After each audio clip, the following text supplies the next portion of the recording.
j'ai rien d'autre à dire. Non, ne le dérangez pas plus. Bon, félicitations à vous et bon parcours encore pour la suite. Merci. Allez, Voilà, félicitations félicitations à cette équipe. Félicitations à l'Esprit Sud Seven, alors qu'il y a une deuxième partie, évidemment. Ça s'enchaîne très rapidement et ça risque certainement même d'aller trop vite pour pas mal de monde, puisque dans cette rencontre entre l'Impact Sevens et le 70s, c'est parti à 400 à l'heure. Regardez ça. Le ballon qui balaye le terrain de gauche à droite et déjà une remise à l'intérieur et l'ouverture peut-être avec du score avec cette équipe qui avance très très vite. Allez, la profondeur, on vient remettre une couche sur l'extérieur avec un crochet du numéro 5. Oh là là, il a endormi tout le monde, mais est-ce que la défense va pouvoir se sauver in extremis? Voilà qui est fait. Ça rebondit sur le côté droit. Allez, prise d'intervalle, il y a du monde, on revient avec du jeu à l'intérieur. Et premier essai inscrit dans cette partie. Et attention, là ça va très très vite, hein. On a vu une qualité de passe exceptionnelle sur cette première action. On a vu des largeurs, des appuis, une prise d'initiative sur le bord de touche où finalement il n'a pas fait le pas de trop pour conserver ce ballon et le faire rebondir. De la bonne conservation et un essai au bout d'une minute de jeu qui est largement mérité. On voit une équipe qui est rodée au set et qui le joue très très bien, en tout cas sur cette première minute. Allez, 5-0 pour France Militaire Rugby. Que ce soit Counifle. Pardon, tant pour moi, on va y arriver. On parlait bien de l'Impact Seven tout à fait et des 70s, voilà, autant pour moi.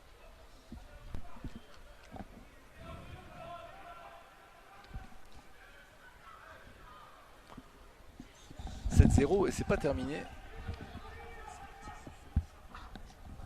Allez, les 70s qui mènent 7-0. On est bien d'accord. Allez, ça passe pas sur le côté droit, ça pourrait éventuellement le faire sur le côté gauche. Il y a très très peu ou quasiment pas de déchets dans cette équipe là qui est parfaitement lucide. Regardez, le ballon à peine il est au sol, il a déjà jailli des mains du demi de mêlée. Oh là là là là là là là. Là il a déposé des Kleenex au nez et à la barbe de son adversaire. Le 3/4 centre des 70s est déjà 12-0 après seulement 4 minutes de jeu. C'est un festival offensif qui nous est proposé dans cette deuxième demi-finale de la part des 70s. Et pour l'instant, l'adversaire est resté des crampons plantés dans la pelouse.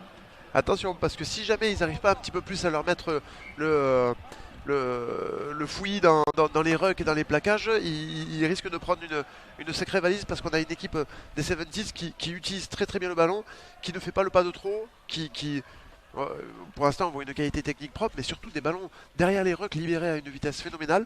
On a de très très belles attitudes sur tous les rucks offensifs et un joueur qui colle au ballon qui est capable de sortir assez rapidement. Et puis bon, et des qualités de vitesse qu'on a pu voir sur cet essai, parce que là il y a eu même pas un crochet, c'est une simple prise de vitesse.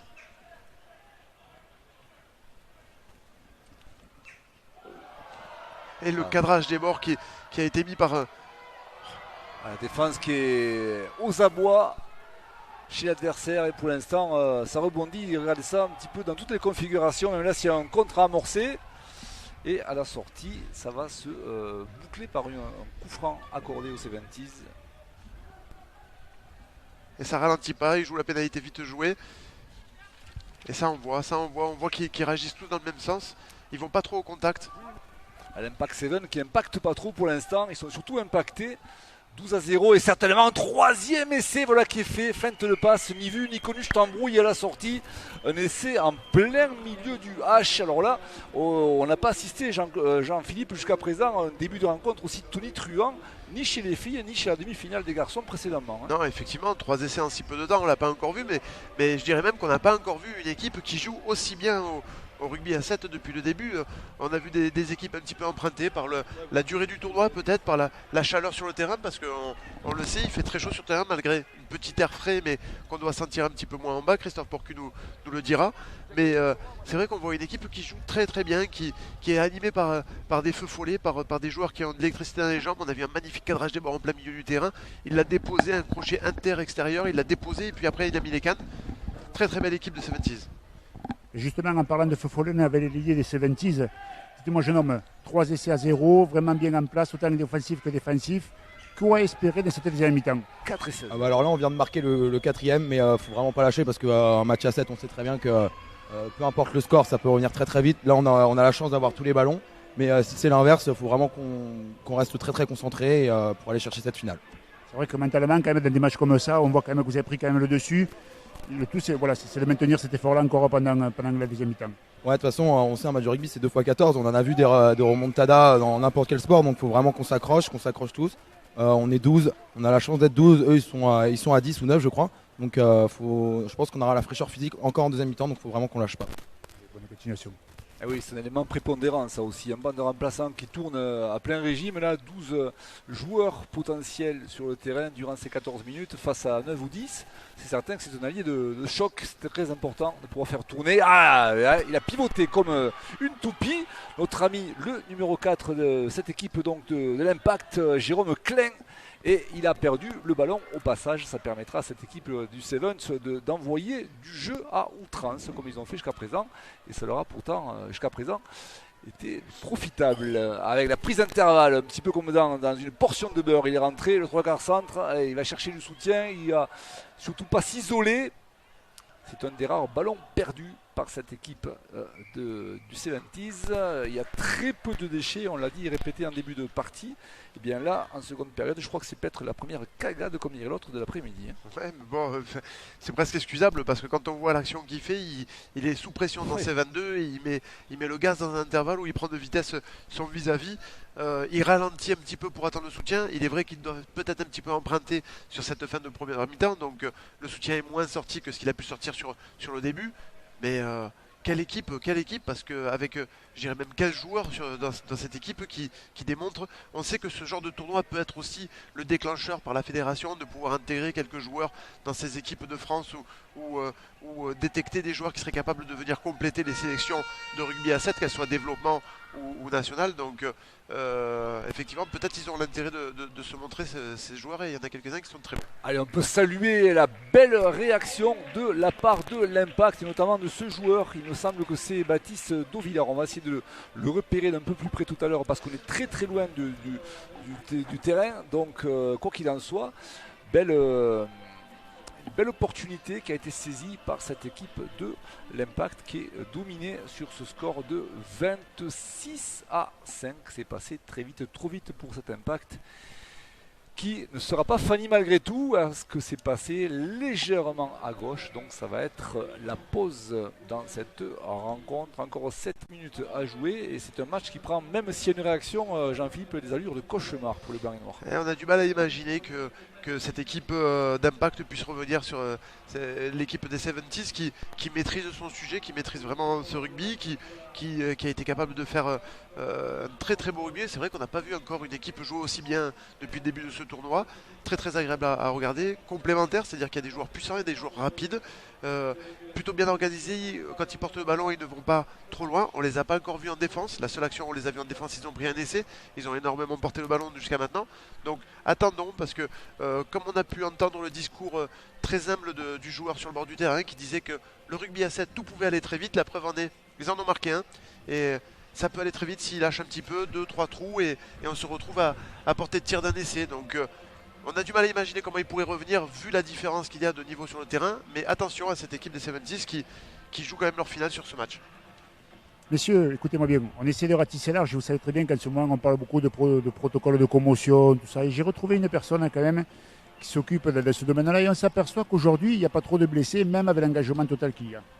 Non, ça va, ça a l'air calme. Les chocs sont brutaux un peu, mais on arrive à gérer quand même. C'est vrai, au niveau de la règle, peut-être au niveau de la préparation à ces matchs-là, comment vous n'intervenez pas? Tant mieux pour vous. Hein.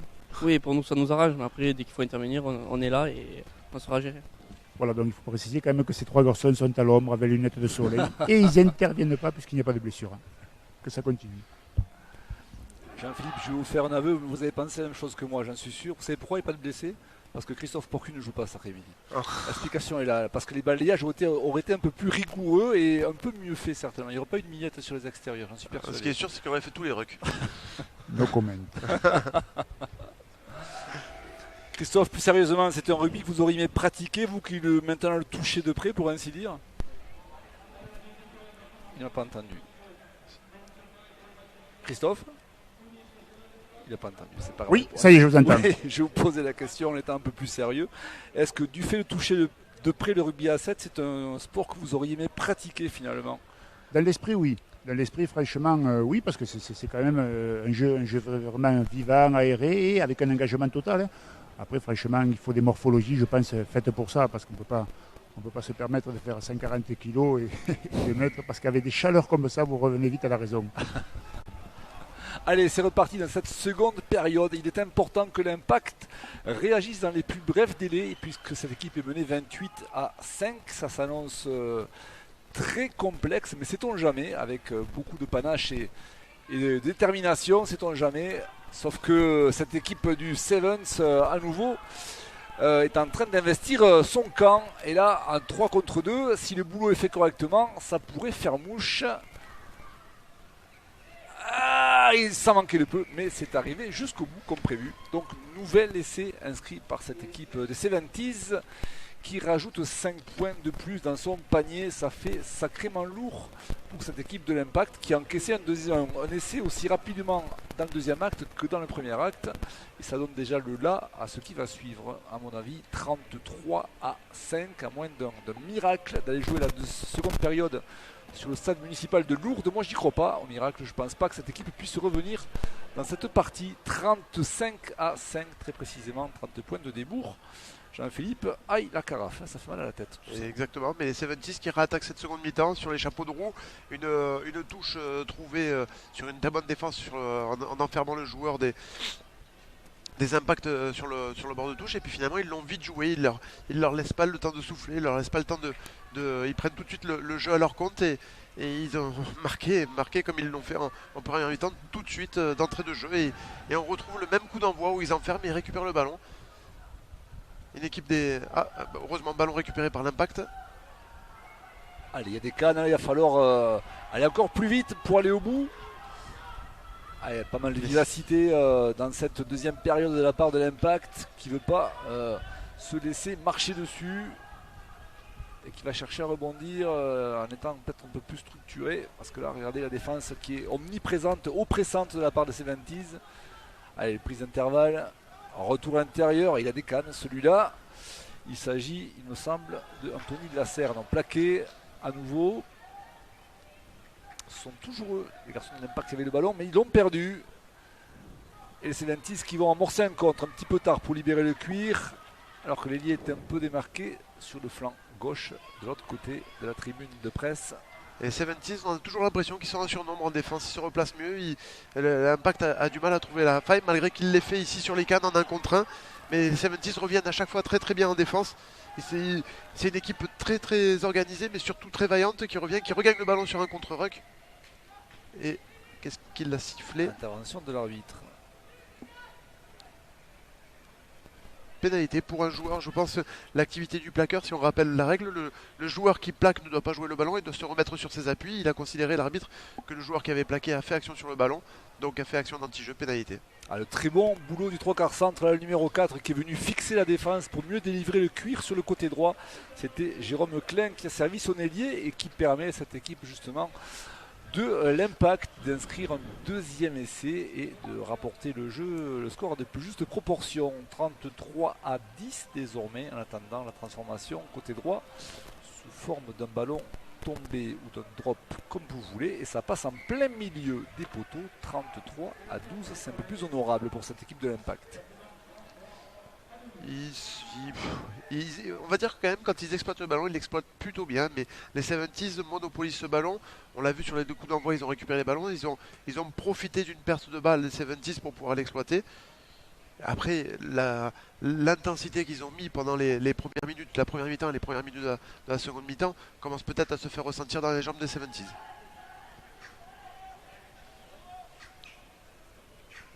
Alors si vous prenez ces rencontres en cours, ces rencontres de phase finale du Seven, sachez que c'est un match donc entre l'Impact Sevens et les 70s, alors que précédemment, la première demi-finale entre les garçons élite a été disputée et c'était l'Esprit Sud Seven qui avait pris le meilleur sur les Blues Seven, 14-7.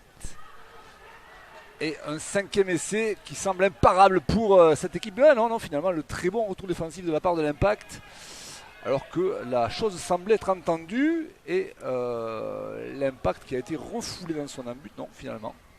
Alors qu'a dit l'arbitre, on s'empressait de jouer rapidement Et on se il y a retrouvera une mêlée pour les 70s. pénalité, pardon. Car finalement l'Impact avait réussi à récupérer le ballon sur le contre-ruck, sur le plaquage à 5 mètres de la ligne, où on pensait qu'il pouvait y avoir essai. Un joueur des Impact est revenu à une vitesse phénoménale.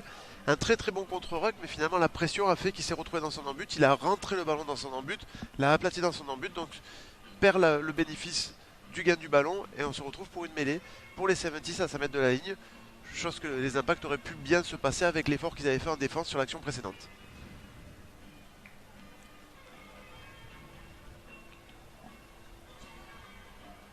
Un très bon ballon à exploiter pour cette équipe des 70s à seulement 5 mètres de l'embut. Les ballons gagnés justement par ces derniers. Un petit peu loin l'ailier pour venir au soutien de son partenaire. Et on navigue entre les joueurs des blancs et noirs. Le ballon est toujours dans les doigts de cette équipe des 70s et une nouvelle faute qui a été commise. Ça se joue très rapidement et c'est parti pour un nouvel essai. Cette fois-ci, le match est bouclé. Nouvel essai inscrit par cette équipe et le score est porté à 38 à 12. Oui, justement, avec l'ailier des 70s, même si on sait qu'à 7, c'est jamais gagné, là, quand même, on dirait quand même que le match est bouclé. Oui, c'est vrai. Maintenant, on a fait le score. Après, il faut tenir quand même pour le mental, pas prendre trop de points. Mais sinon, on est content de nous. On a fait une bonne entrée, et un bon début de match. Et non, c'est super. Maintenant, il n'y a plus qu'à savourer, quoi. Est-ce que tu peux m'expliquer, parce que moi qui n'ai pas trop joué, comment avec des gabarits comme ça, vous faites pour tenir pendant 2 jours à fond? Et on a des mecs comme Maxence Blanc qui ont 3 poumons. Et c'est grâce à des mecs comme ça qu'on arrive à tenir des matchs, à marquer des essais, quoi. Sans sortir sur les îles hier soir? Non. Voilà, c'est peut-être la recette miracle pour arriver à avoir des résultats à niveau 7. La recette miracle pour se faire greffer un 3e poumon pour jouer au rugby à 7, sincèrement, moi je ne suis pas preneur, je ne sais pas vous Christophe, mais moi j'y penserai pas un seul instant.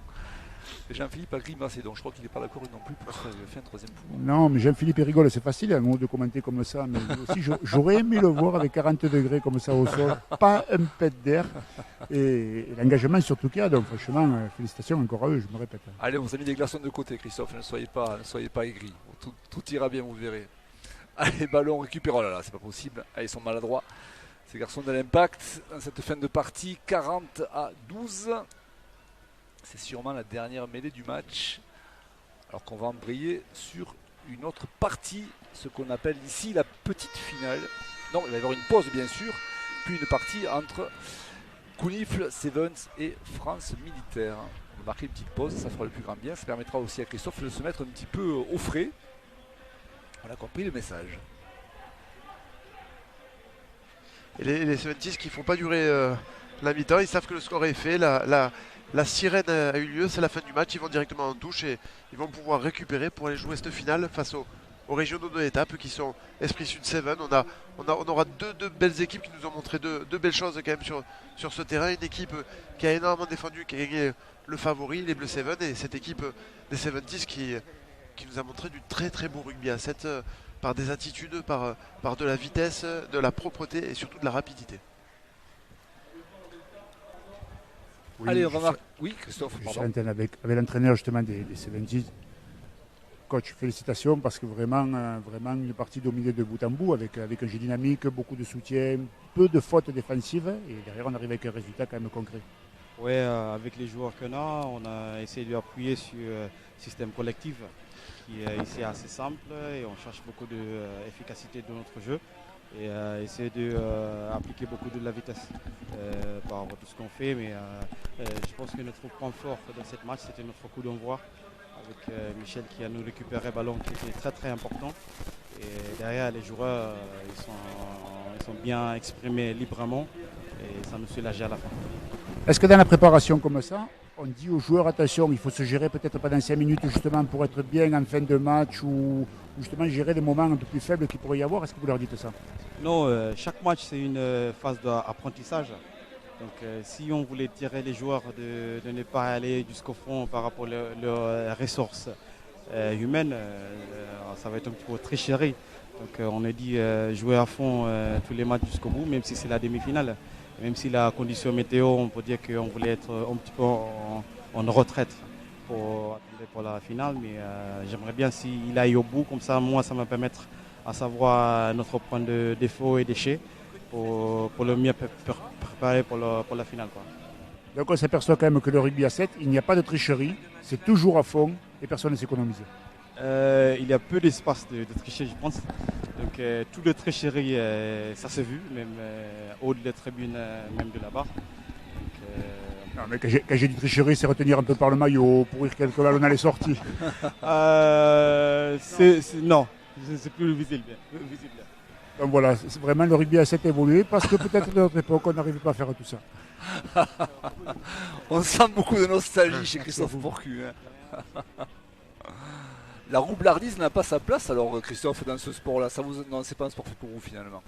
Et je crois que Jean-Philippe est en train aussi. Il n'y a pas le temps de faire des roublardises.